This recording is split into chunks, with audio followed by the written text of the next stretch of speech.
Hello everyone, welcome to another Rick's Picks. Today I'm going to be doing my review of the Donatello figure from the IDW comic books by Loyal Subject. So what I'm going to do is I'm going to take a look at him in packaging, then I'm going to take a look at the figure and his accessories, and then I'm going to give you my thoughts on him. And just to let you know, I'm also doing reviews on the other three Turtles and Shredder from IDW. So go ahead and check those videos out as well. And if you like any of these videos, hit that thumbs up, share, and subscribe. They're small clicks for you, but it really helps this channel grow. So, without any further ado, let's get to the review. So here he is in packaging. I love the packaging for this. So you got this open clamshell, got his name, Teenage Mutant Ninja Turtles. You can see all his accessories. Up top you have Loyal Subject, your age restrictions, and then a little bit other legal. Spin around this way. Get this nice picture of Donnie. Spin around here. Get a little bit of backstory. Some legal. Picture of the figure and his accessories. On this side, you get another picture of Donnie. And then underneath, you get your legal and SKU. So, with all that being said, let's open him up and see what he's about. Alright, so here's Donnie out of packaging.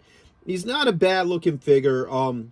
He suffers from the same problems that all the other figures do. So like he has like these screws here, which should probably be painted to blend in a little bit more. A little lack of deco. Lack of a wash. A wash would really make him pop out. So these are the things I kind of went over with the other figures. So I'm not going to go too crazy into it with him. All right. So let's give him the rotation. All right. So he's a nice looking figure. Now, the one thing I will give them on him is this is the later version of Donnie. So if you're looking at his shell, you can see his shell is metal. Now, there's going to be a spoiler alert here. I believe it's issue 60 or somewhere in the 60s, I think it was. Donnie was attacked by Rocksteady and Bebop, and they cracked his shell. Now, everybody thought that they were going to kill off Donnie at this moment. So it was about a year or so ago. I'm sure a lot of you comic book fans probably remember hearing this. Everybody thought that that was the death of Donatello, so the book really went off the shelves and what have you. And then, nope, he didn't die, which is a good thing because, I mean, I hate to say it, you really can't kill off one of the turtles. You know, the four turtles are established. You know, to kill one off would, you know, really, I would feel kind of ruin the mojo of, you know, the storyline. But, you know, comic book heroes, as we all know, don't stay dead, whether they're heroes or villains. They'll find some way to bring them back. So Donnie didn't stay dead, so which is a good thing. I wouldn't want to see any of the turtles dead. But, you know, back to the figure. So his points of articulation are heads on a ball joint. He has a shoulder joint with a swivel, an elbow joint, and a wrist joint. All right. He has a thigh joint with a swivel. All right. A knee joint. And he also has an ankle joint. All right.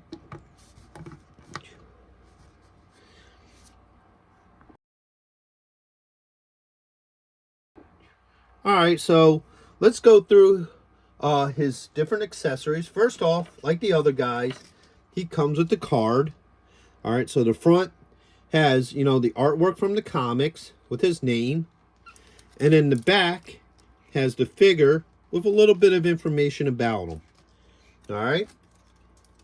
He comes with his iconic bow staff. He comes with 4 hands, so he has a closed fist. All right. He has an open hand. All right. He has, I guess this would be like a pointing hand. All right. And then he has another open hand. All right. He comes with 2 bandana ends. All right. He comes with some goggles, some high-tech goggles. All right. And then he comes with this. I forget what exactly this is. I know in the original comics, Honeycutt had this, the Fugitoid. I forget if it's like a like a transport beam or something like that. It's been a while since I read some of these books. If anybody remembers what this is, just leave a comment, you know, just to remind us what it is. So with that being said, let's see how well some of this stuff works with them. So first off, this bandana just pops in here. Ooh, man, that's real loose. All right. Really, really loose. All right, so it goes in there, but that's pretty loose. All right. So he does have an alternate head. Right now it's in the, you know, the ooze heating up. So, you know, it goes on a lot better because I'm finding out that these heads are really hard to put on because they're really tight. Matter of fact, this one don't want to come off. All right.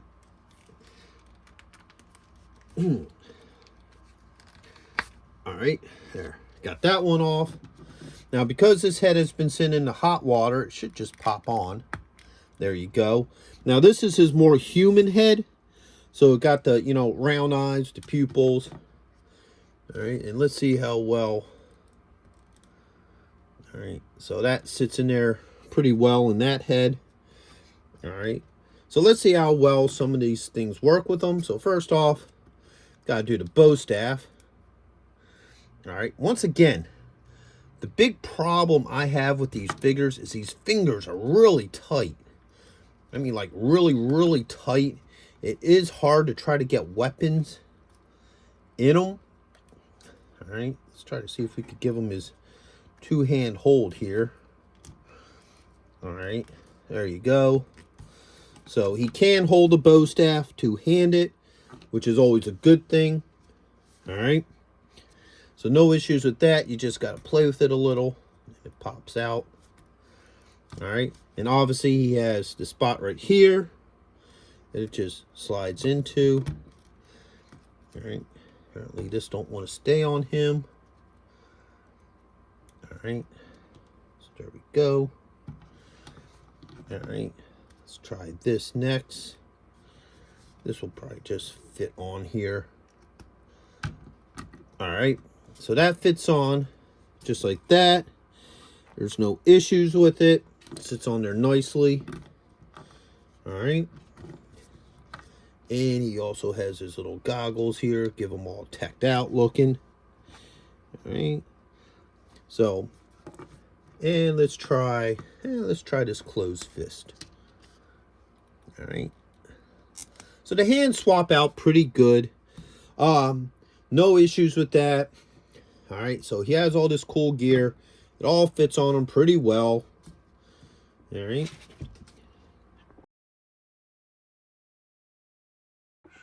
So overall, he's not a bad figure. He pretty much has all the same issues that the other ones do, where he could use some better paint deco, a good wash.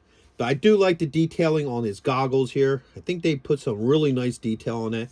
I love this real metallic look that they give to his weapons and goggles. So I think that's some really nice touches. His bandana piece doesn't sit in very well. It's really loose. But that might also be because I've also heated up the head so the, you know, plastic's real soft. So, and that's most of my issues with this figure. The weapon actually goes in pretty well in and out of his hands, opposed to the other ones where it's a lot harder.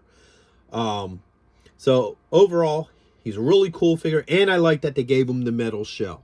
I think that's really cool that they actually gave him that. So I think he would look great with the rest of your turtle figures. You know, obviously he has his issues, but, you know, overall, he ain't really that bad of a figure. So if you did like this video, go ahead and hit that thumbs up, share, and subscribe. They're small clicks for you, but it really helps this channel grow. So until the next one, late.